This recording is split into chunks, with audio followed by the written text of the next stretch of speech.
My name is John Anning, and I'm going to read a reflection that I wrote about the Second Harvest Food Distribution, an interfaith, interdependent neighborhood network.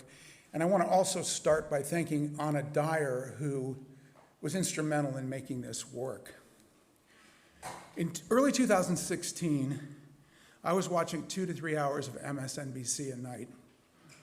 I was indignant and alarmed from the comfort of my couch.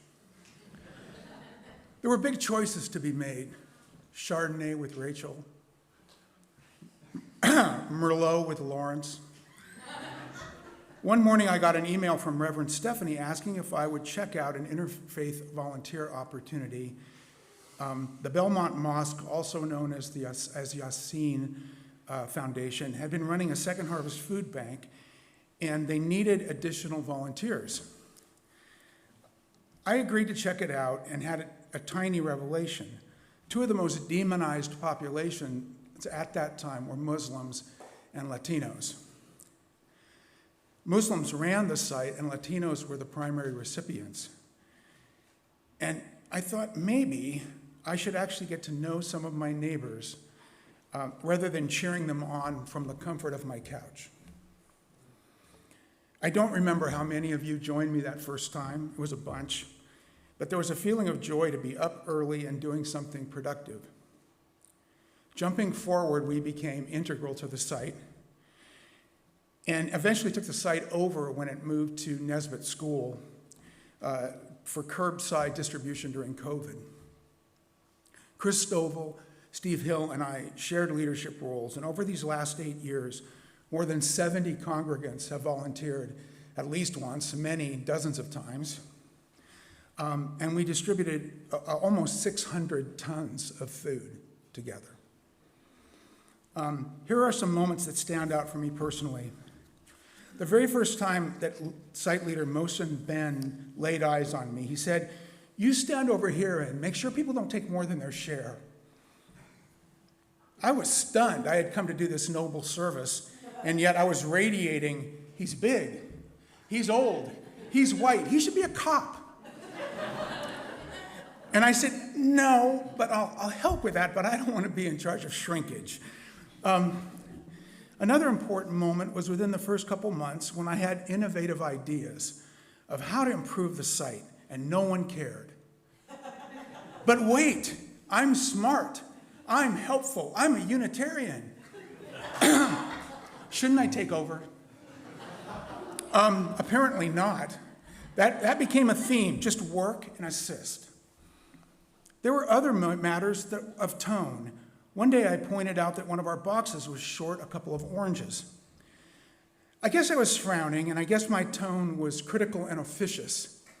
A young Muslim man approached me and put his hand on my shoulder and said, "In our tradition, everything's a blessing." When you're critical, it takes the blessing out. So try saying, "Let's find a couple more oranges, inshallah." The lessons continued, sorry, I jumped ahead. Slowly I made friends. Slowly I got to know my neighbors, not based on TV news, but based on working together shoulder to shoulder. It was addictive and it was selfish. That's the word I started using because it was true. I wasn't doing this out of nobility. I was doing it for fun and for my own benefit. The lessons continued. We got a new site coordinator from Second Harvest. And once again, I tried to help her by offering ideas that were better than hers. I didn't mean to sound that way. But once again, I wasn't getting the response I had hoped for. Surprise. So I stopped. I decided to just do what I was told and point out what a great job she was doing. Wow, everything changed quickly and for the better. There are endless stories, new friends made, and frank conversations about life on the peninsula. From different perspectives. The Alizé sisters, Aya and Zura, talked about loving their own Palestinian culture, but loving America too. And I asked if they'd ever felt discriminated against being Muslim, women wearing hijabs, and going about their daily lives. And they looked startled that I would even ask that question. Aya said, well, yeah, hundreds of times. We've been spit on. We've been called terrorists. We're told we should go back where we came from. It was painful and it was real and something I hadn't ever experienced before. I remember Mohsen explaining why he is so committed to food justice. If my neighbor is hungry, I'm not a Muslim. Wow. I asked what that specifically meant. He said 7 houses in any direction. What a clear metric of faith. All the prayers and words and books go by the wayside if a neighbor is hungry. There was a moment when the connection between Yasin and UUFRC was fading, and then Sumaya Asfour asked if she could bring a group of volunteers from the Muslim Fellowship Club at Carlmont High School, and the interfaith connection was rekindled. We're at another transition, turning the site leadership back to Yasin. We will once again support them as needed.